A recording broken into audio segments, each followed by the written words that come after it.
உங்கள் சத்யாவில் இப்பொழுது ஆடி அதிரடி தள்ளுபடி. ஆச்சி மசாலா எந்த சமையலும் ருசி தேடும் ரகசியம் 20 ரூபாய். Holidays-நாலே அது நம்ம GT Holidays தான். GT Holidays, South India's #1 travel brand. You know you are special when you're with GT Holidays. சமீபத்தில் கொடுத்த ஜேசன் சஞ்சயோட அந்த நேர்காணல் எல்லாருக்குமே வந்து இந்த இதுல சொல்லுவாங்களா சார், கோர்ட்ல வந்து நறுக்குன்னு லைக் அந்த மாதிரி அந்த ஃபேமிலி பத்தின விஷயங்கள், அதுக்கு அப்பா மகன் அம்மா இவங்க 3 பேருக்குள்ள கூட அந்த ரிலேஷன்ஷிப்பை வந்து ரொம்ப அழகா ஷேர் பண்ணியிருந்தாரு. முதல்வர் விஜய் அவர்களுக்கும் தனிப்பட்ட வாழ்க்கையில யாருமே எதுவுமே பேசக்கூடாது, அதுதான் முக்கியமான விஷயமும் கூட. அதுக்கு முற்றுப்புள்ளி வச்சிட்டாரு ஜேசன் சஞ்சய். கண்டிப்பா ஒரே வார்த்தை தான், நச்சு நடிச்சிருக்காரு, சரியான ஆப் வச்சிருக்காருன்னு நினைக்கிறேன். நிறைய பேர் பேசுறதுக்கு நெத்தியடியா சொல்லாம சில விஷயம் அடிச்சிருக்காரு. பட் ஒரு ஃபேமிலிக்குள்ள சின்ன பிரச்சனையில் வர அதை ஏற்கனவே அவர் சொல்லியிருக்காரு, என் பிரச்சனையை நான் பார்த்துக்கிறேன் அப்படின்னு விஜய் அவர்கள் சொன்னதை நம்ம கேட்டிருக்கோம். அதில் இங்கே வந்து நிறைய பேர் பிடிக்காத வந்து சங்கீதா பேட்டி கொடுத்துட்டாங்க நிறையா சேனலுக்கு, விஜயை தாறுமாறாக கிழிச்சிருக்காங்க, வரப்போகுது பாருங்கன்னாங்க. இந்த பக்கம் ஜேசன் சஞ்சயும் சங்கீதா சேர்ந்து வேற பண்ணியிருக்காங்க. நான் சொன்னேன் ஒரே வார்த்தை, அவங்க சைலண்டாக ஒரு விஷயத்தை பண்ணணும்னு நினச்சி தான் டிசம்பர் மாதம் பண்ணதை பிப்ரவரி மாதம் லீக் அவுட் பண்ணீங்க. அதுவே விரும்பல அவங்க, மேற்கொண்டு பண்ணால் நீங்கள் அந்த விஷயம் நேரடியாக அப்பயே பேசியிருக்கலாம். பட் இது கொடுக்கவே இல்லை, பேச மாட்டாங்க அப்படிங்கிற விஷயம் சொல்லியிருந்தேன். அதுதான் நடந்திருக்கு, எதையுமே பேசலை.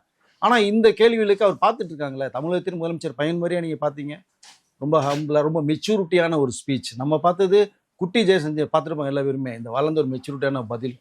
விஜய் அவர்கள் கூட இந்த அளவுக்கு பேசுவாரான்னு எனக்கு தெரியல. அவர் அமைதியாக எல்லாம் கேட்டுட்டு ஒரே பதில் நச்சுன்னு முடிச்சுட்டு இப்போவும் அதான் பண்ணிட்டு இருக்காரு. ஸோ ஜேசன் பண்ணது வந்து பார்த்தீங்கன்னா இனிமேல் விஜய் அவர்கள்லாம் புள்ளையா தேடுவார், ஒய்ஃபை தேடுவாங்க விஷயத்துல இனிமேல் கேட்கவே முடியாது. பிளாஸ்டிக் போட்டு ஒட்டிட்டது மாதிரி தான் நான் நினைக்கிறேன். ஓகே, ஒரே அடி ஹாலிவுட்ல வந்து என்ன கொண்டு போவீங்க, நான் எங்க அப்பா கூட்டி வச்சு படம் பண்ணுவேன், முடிஞ்சா சொல்லி முடிஞ்சா.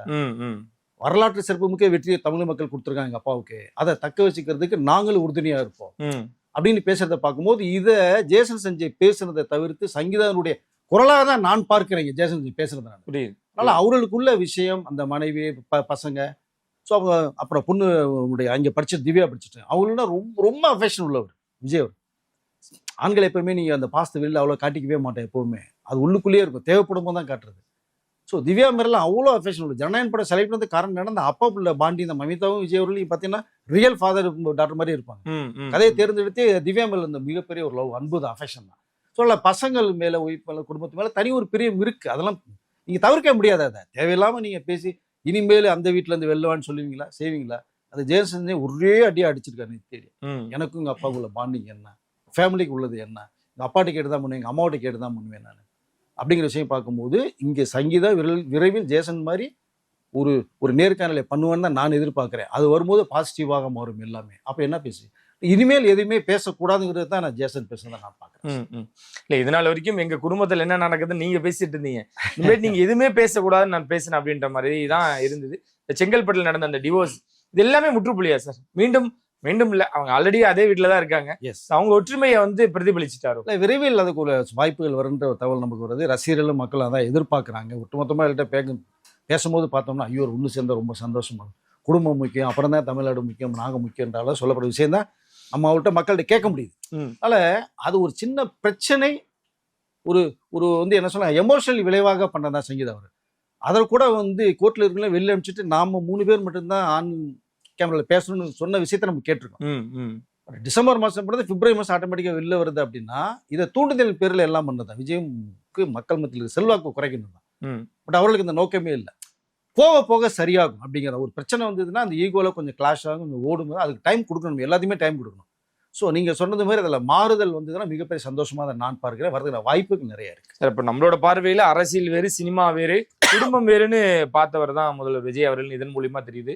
ஆனா இவருக்காக ஒரே மேடையிலோ இல்லை ஒரே விழாவிலையோ குடும்பமா அவங்களோட பங்களிப்பு இருக்க போகுதா, எதிர்பார்க்கலாமா? இல்லை, வாய்ப்புகள் இருக்கின்ற தகவல் நமக்கு வருது. அது மேபி நம்ம சிக்மாவுடைய ஆடியோ லான்ச் வந்து ரொம்ப கிராண்டாக பண்ணுறது மாதிரி அந்த ஒரு செய்தியும் இருக்குது. அதில் கண்டிப்பாக சங்கீதா அவர்கள் கண்டிப்பாக கலந்துக்குவாங்க. பட் இங்கே இந்த முதலமைச்சர் அப்படிங்கிற அந்த ஒரு விஷயம் ஒன்று இருக்குது. ஏன்னா லைக்கா ப்ரொடக்ஷன்ஸ் கண்டிப்பாக விஜய் அவர்கள் இன்வைட் பண்ணுவோம். ஏன்னா அவங்களுடைய பேனர் உருவாத காரணமே விஜய் அவர்கள் தான், கத்தியின் படத்தின் மூலமாக. அவர் இல்லைன்னா இங்கே பேனர் கிடையாதுண்ணா. பல எதிர்ப்புகள் கொடுத்தாங்க, பேனர் ஆரம்பிக்கக்கூடாது, எங்கே இருந்தும் வந்தவன் அவன் எப்படி இங்கே வந்து படம் பண்ணலாம்ட்டு. அவ்வளோ தடங்களுக்கு மத்தியில் எந்த ஹீரோமே எங்களுக்கு வாய்ப்பு தரல. விஜய் அவர்கள் நேரடியாக வந்து நான் உங்களுக்கு பண்ணுறேன் படம்னு சொல்லி பண்ணார், சூப்பர் டூப்பர் படம் கொடுத்தாரு. அதன் விளைவாக தான் ஜெயசஞ்சய் நாங்கள் அறிமுகப்படுத்தினோம், ஸோ நன்றி கடன் இருக்குன்னு சொன்னாங்க. ஸோ அந்த ஒரு ஆடியோ லான்ச்சில் கிராண்டாக பண்ணும்போது தான் அடுத்த மாதம் படம் ரிலீஸ். அது வேண்டிய வேலைகள் போய்கிட்டு இருக்கு. நீங்கள் சொன்னது மாதிரி அந்த ஒரு அரிய ஒரு நிகழ்ச்சி நடந்தால் ஸோ நடக்கும்னு எனக்கு நம்பிக்கை இருக்குது. நடந்ததுன்னா அதை விட சந்தோஷம் எதுவுமே இருக்காது தமிழ்நாட்டு மக்கள், அவருடைய ரசிகர்களுக்கும். பார்க்கலாம் என்ன நடக்கிறது. ஓகே சார், ஏன்னா அதுதான் எல்லாருமே எஸ், கிட்டத்தட்ட எதிர்பார்க்குறாங்க.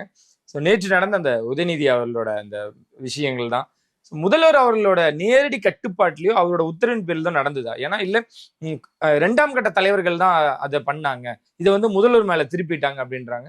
ஸோ அது எப்படி எடுத்துக்கலாம்? முதல்வர் அவர்கள் அமைதி காக்கிறதுனால எல்லா விஷயங்களையும் அவர் தன்னோட சோல்டரில் ஏற்றிக்கிறாரு. ஒரு தமிழக முதலமைச்சர் அவருக்குள்ளது வந்து ஒரு மரியாதையை கண்டிப்பாக கொடுத்தே யாரா இருந்தாலும். விஜய் அவர்கள் எந்த வேட்பாளரையும் தரைக்குறவா பேசுனது இல்லை. ஸ்டாலின் அங்கிள் தான் சொல்லியிருக்காரு, தவிர வந்து பேர் சொல்லிட்டு கூப்பிடல. அவர் மேலே எனக்கு தனி ஒரு பாசம் இருக்குங்கிறதையும் இப்போ ரீசெண்டாக மேலே சொன்னதை நம்ம பார்த்துருக்கணும். ஆமாம். ஸோ மரியாதைக்குரியதான் பேசுகிறாங்க எல்லா பேருமே. அப்போ ஏன் மற்றவர்கள் மட்டுமே வந்து விஜய் அவர்களையும் அமைச்சர்களையும் டார்கெட் பண்ணி பேசுகிறாங்க? நீங்கள் பேசி எல்லா பேருமே பேசி தான் வந்து அவர் கொண்டு முதலமைச்சர் உட்கார வச்சுட்டீங்க. மக்கள் மத்தியில் உங்களுக்கு இமேஜே காலி ஆயிடுச்சு. பட் திரும்பவும் அதே பேசுகிற நோக்கம் என்ன? சரி, அரசியல் கட்சியை சேர்ந்தவர்கள் தான் பேசுகிறாங்க அப்படின்னா, ஜேம்ஸ் வசந்தன் ஒரு ஆள் இருக்கார், அவரு பேசுறது ரொம்ப கொடுமையா இருக்கு. விஜய் மிகப்பெரிய கோழையான ஒரு சிஎம், தமிழ்நாட்டுக்கு முதுகெலும்பு இல்லாத சிஎம் விஜய்னு ஜேம்ஸ் வசந்த் பேசுறாரு. அவருக்கு பேசுறதுக்கு என்ன ரைட்ஸ் இருக்கு? முதல்ல எனக்கு புரியவே இல்லை. பட் என்ன நீங்க பாத்தீங்க வந்து 3 மாசத்துல இவ்வளவு விஷயங்கள் பண்ணிருக்கு, அது சம்பந்தமா ஒரு விஷயம் நீங்க பேசுறீங்களா? இல்லையா? லஞ்சத்தை ஒழிச்சிருக்கு, அதை சம்பந்தமா பேசுறீங்களா? கிடையாது. பட் இங்க அரசியல் நிறைய விமர்சனங்கள் வருது. அது ஒரு பக்கம் தமிழ்நாட்டு மக்களுக்கு சாபம் விடுறாங்க.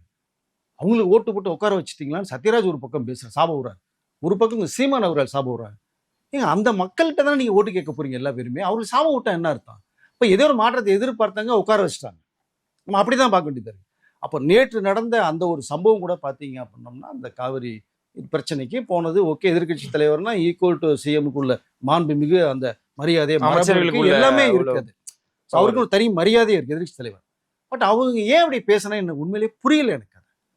பட் கூட்டத்தில இருந்து யாரோ ஒருத்தர் சொல்றாங்கன்னா அவங்க வந்து கண்டிச்சிருக்கலாம். நம்ம வந்து நோக்கம் என்ன, இது தேவையில்லாத விஷயம், நீங்க வாயை மூடுங்கப்பான்னு சொல்லியிருந்தாங்கன்னா மூடி இருப்பாங்க. அதை சொல்லலை. அங்க அடுத்த கட்டமா ஒரு வார்த்தை வருது.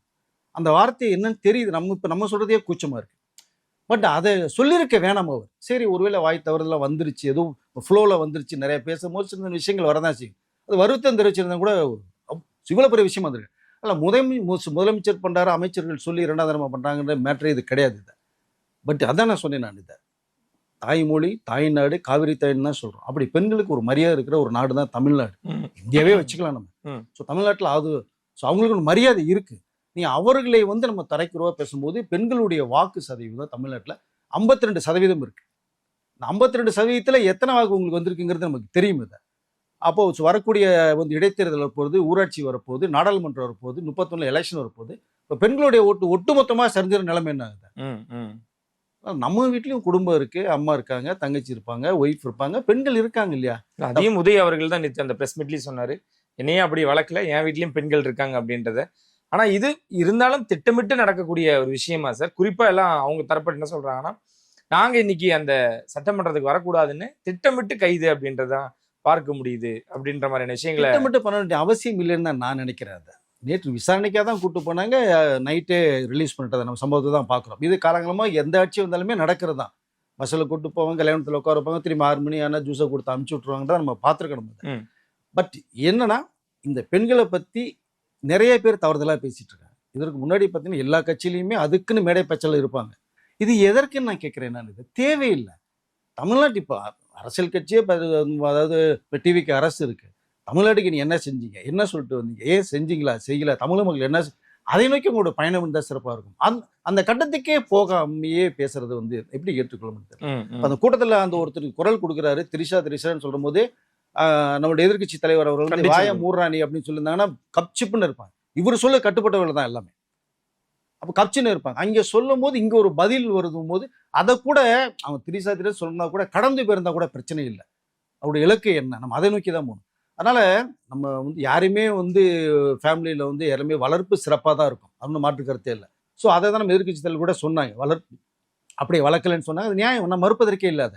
பட் அங்கே அந்த வார்த்தையை தவிர்த்திருந்ததுன்னா பெண்கள் மத்தியில் ஒரு வேறான ஒரு எண்ணம் வந்து இன்னைக்கு நிறைய பேர்கிட்ட பேசும்போது பார்க்கணும்னா நம்ம எதுக்கு பேசினான்னு சொல்லி அவர் மேலே ஒரு இமேஜ் குறைஞ்சிட்டே இருக்கு.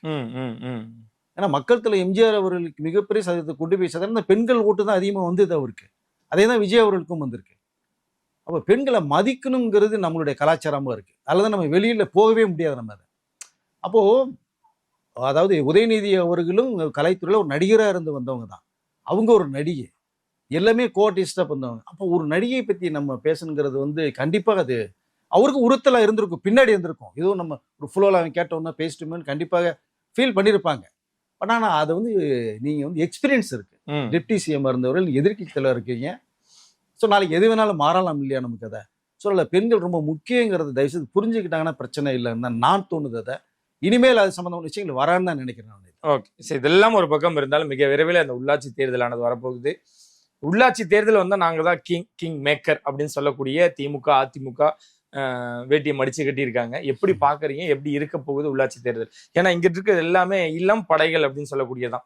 ஏன்னா இப்போ நம்ம ஊர்லாம் விசாரிக்கும் பொழுது என் ஃப்ரெண்டு இல்லை ஃப்ரெண்டு அப்படின்னு இருக்கக்கூடியலாம் ஒரு 28 வயசு, அபோவ் 25, பிலோ 35 எல்லாம் தயாராக இருக்காங்க. எல்லா இளைஞர்களும் தயாராக இருக்காங்க. நாங்கள் பார்த்துக்கிறோம், இந்த முறை நாங்கள் தான் வருவோன்ற உற்சாகத்தில் பணிபுரிஞ்சிக்கிட்டு இருக்காங்க, வேலையை செஞ்சுக்கிட்டு இருக்காங்க. என்ன நடக்க போகுது சார் உள்ளாட்சி தேர்தலில்? இல்லை, எல்லாமே ஒரு மாற்றத்தை எதிர்பார்த்துட்டு தான் மக்கள். அதுதான் இப்போ 2027 உட்கார வச்சுருக்காங்க. இப்போவும் ஒரு மாற்றத்தை, ஏன்னா இப்போ உள்ளாட்சி தேர்தல் ரொம்ப முக்கியமான ஒரு விஷயம். எல்லாருமே ஒரு மேயருங்கிற போய் உட்கார வேண்டியது இருக்கும். ஊருக்கள் தான் பார்ப்பாங்க. அந்த தெரு ஸ்ட்ரீட்டு அதில் என்ன தேவைங்கிறத அந்த கவுன்சிலர் தான் முக்கியமாக போய் பார்க்க முடியும் இல்லையா, மாமன்ற உறுப்பினர் தான். ஸோ இப்போ அது ரொம்ப முக்கியமாக பார்க்கப்படுது. இதில் ஒரு கடுமையான ஒரு போட்டி நிலவும் கண்டிப்பாக. அப்போ இந்த உள்ளாட்சி தேர்தலை நோக்கி போகும்போது அதுதான் நேற்று இதெல்லாம் பேசாமல் இருந்தாலும் சிறப்பாக இருந்திருக்கும் நமக்கு. அதை இப்போ அதுங்களுடைய கொஞ்சம் தாக்கம் இங்கே கண்டிப்பாக வந்து ஏற்படும், மக்கள் மத்தியில் ஏற்படும். அதை அப்போது தாவைக்கா வந்தால் சிறப்பாக இருக்குன்னா அவங்களுடைய எண்ணமாக மாறும். நிறைய விஷயங்கள் நடக்கணும்னா ஒரு ஆளுங்கட்சி வந்தால் தான் நடக்க முடியும். அது காலங்காலமாக உள்ளதா. அப்படிதான் ஒரு பெரிய மாறுதல் ஏற்பட்டு ஸோ எல்லா உள்ளாட்சி தேர்தலையும் முக்கியமான நிறைய இடங்களை வந்து தாவைக்கா இதை கைப்பற்றும் தான் நான் நினைக்கிறேன். நான் இதை பட் இருந்தாலும் ஒரு கடுமையான ஒரு போட்டி நிலவும். ஓகே, அப்போ முன்னிலையில் யார் இருக்க போறா சார்? அப்படியே டைரக்டாவே கேட்டுறேன். இல்லை, முன்னிலைனா எப்பயுமே ஒரு ஆளுங்கட்சிங்கிறது ஒரு சிறப்பு வாய்ந்ததாக தான் மக்கள் பார்வை இருப்பாங்க. பெரும்பான்மை தாவே. எஸ், அதில் வந்து போய் நம்ம நல்லது செய்யணும் பார்க்குறோம்னா அவங்க இறங்கி வேலை செய்கிற வாய்ப்புகள் நிறையா இருக்கும். அதை கைப்பற்றினா தான் இவர்களுடைய செயல்பாடுகள் போய் மக்கள்கிட்ட போய் ரீச் ஆகும். நீங்கள் வேறு மாறுதல் குரூப் வந்தது அப்படின்னா நிறைய இடர்கூடுகள் நிறைய வரதான் செய்யும். அதனால் தாவைக்கா இறங்கி அடிக்கும் கண்டிப்பாக, ஒன்றும் மாற்று கருத்து இல்லை. இன்றைக்கே இப்போ நீங்கள் சொன்ன மாதிரியே மற்றவர்கள் வேட்டியை முடிச்சுக்கிட்டாலும் இவங்களும் வேட்டியை முடிச்சுட்டு வந்து ரெடியாக களத்தில் நிற்கிறாங்க. இப்போ மும்மனையை போட்டி ரொம்ப ரொம்ப சூடாக இருக்கும். தாவைக்கா நிறைய இடங்களை கைப்பற்றி நிறைய இடங்களை சிறப்பாக செயல்படுங்க. மக்கள் மத்தியில் அந்த ரிசல்ட்டை தான் நம்ம பேசிட்டு இருக்கோம். ஓகே, ஸோ அவர்களுடைய எண்ணம் தாவைக்கா தான் சிறப்பாக இருக்குன்னு தான். அதற்கு வேண்டிய வேலைகளை இப்போதே ஆரம்பிச்சிட்டாங்க தாவைக்கா. இறுதியா ஒரு கேள்வி, திரைப்படத்துல வந்து விஜய் தேர்தல் அரசியலுக்குள்ள வந்ததுக்கு அப்புறம் ஜோசப் விஜய் என்ன காரணம் அப்படின்னு நிறைய பேர் கேள்வி இல்லைங்க. அதுதான் இப்போ அவர் இருக்கும்போது இங்கே இண்டஸ்ட்ரியில் எவ்வளோ டாப் உச்சத்தில் இருந்தாங்க, எவ்வளோ தூரம் வந்தாங்க அப்படிங்கிற விஷயம் நமக்கு தெரியும்.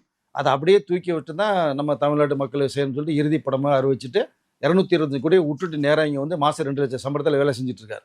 பட் இனி இருக்க போகிற வாழ்க்கை இனிமேல் தமிழ் மக்களுக்கு நாட்டுக்கு மட்டும் தான் சொல்லியிருக்காரு. அதனால் நீங்கள் அந்த பார்த்த விஜய் வேற, அதை நினச்சி தான் இன்றைக்கி எல்லாருமே பேசிகிட்டு இருக்காங்க. முதுகெலும்பு இல்லாதவர், கோழைத்தனமான விஜயன் பேசுகிறதே காரணம் ஒரு நடிகர், அவ்வளோதான். இன்னும் வந்து தமிழக முதலமைச்சராக நிறைய பேர் அவரை ஏற்றுக்கொள்றதுக்கு மனசு இல்லாமல் இருக்காங்க. ஆனால் இவர் அடுத்த கட்டத்துக்கு போயிட்டு இருக்கிறது நிறைய பேருக்கு தெரியல. நீங்கள் பார்த்த விஜய் வேற, இப்போ நீங்கள் பார்த்துட்டு இருக்கிற ஜோசப் விஜய்ங்கிறவர் வேற.